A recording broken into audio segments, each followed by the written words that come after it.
안녕하세요. 맥스 슐만 살아온 오류에 나오는 8가지의 오류를 바탕으로 한번 정리해 보도록 하겠습니다. 먼저 단순화의 오류입니다. 단순화의 오류는 무조건적인 일반화에 근거한 논리를 의미합니다. 예를 들면 운동은 좋다.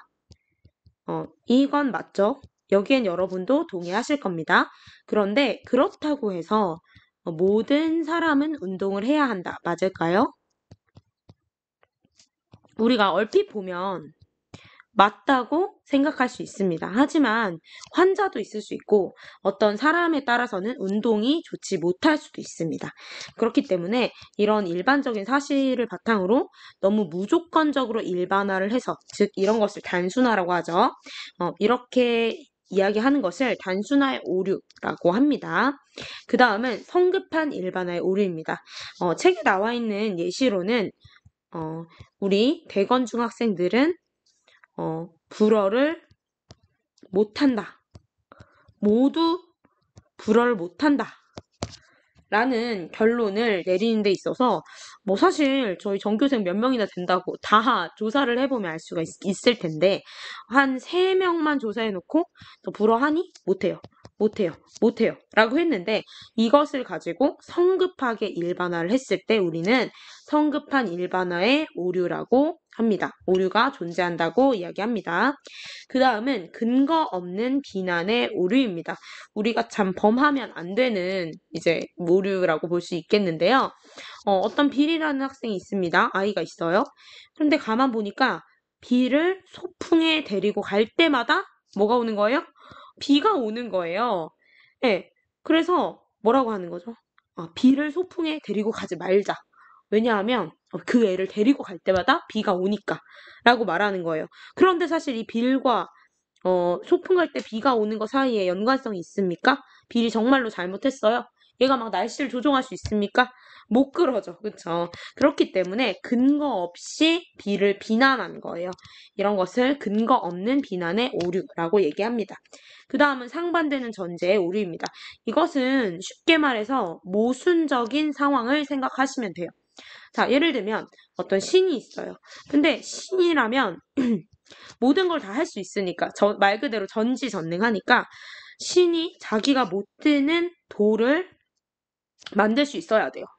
전지전능하니까. 근데 여러분, 신이 못 드는 돌?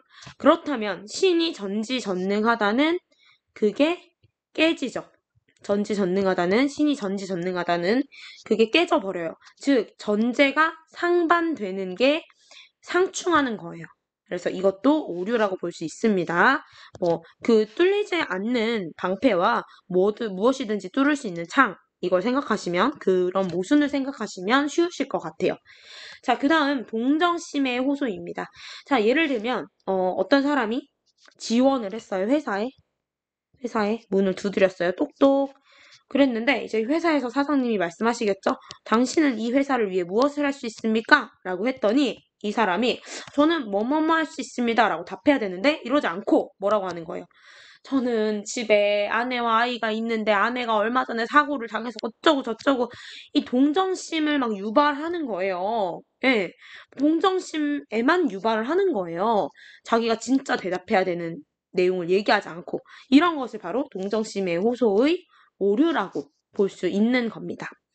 자, 그 다음 그릇된 유추입니다. 우리가 유추에 대해서 배웠어요. 유추라는 것은 둘 이상의 대상이 있을 때 만약 A라는 대상이 이러이러하면 A와 유사한 B도 이러이러할 것이다 라고 우리가 추론해 보는 게 바로 유추였어요. 그런데 비교하면 안 되는 걸 비교할 경우에 그릇된 유추가 발생한다고 볼 수 있어요. 여기 나와 있는 예시는 뭐냐면 우리 변호사들도 법정에서 뭘 봐요?